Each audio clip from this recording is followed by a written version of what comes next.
बिस्मिल्लाहिर्रहमानिर्रहीम। अस्सलाम वालेकुम।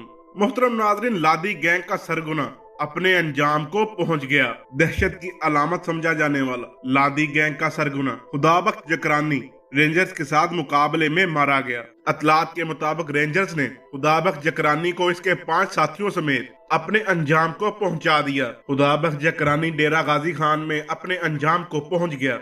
इस दरिंदा सिफ्त शख्स ने सफाकियत की इंतहा कर दी थी। खुदाबख्श जकरानी की लाश डेरा गाजी खान के एक पुलिस स्टेशन में रखी हुई है, जहां पर इसकी लाश को वसूल करने वाला कोई नहीं। खुदाबख्श जकरानी पुलिस को इंतहाई मतलूब शख्स था और डेरा गाजी खान में दहशत की अलामत था, लेकिन वो अपने बदतरीन अंजाम को पहुंच गया। लादी गैंग चोरी, डकैती और कत्ल की कई वारदातों में मुलव्वस था। वजीर आजम पाकिस्तान इमरान खान ने और वजीर आला पंजाब उस्मान बुज़दार ने ऑपरेशन करने वाली पुलिस पार्टी के लिए बहुत से इनामात का भी ऐलान कर दिया है।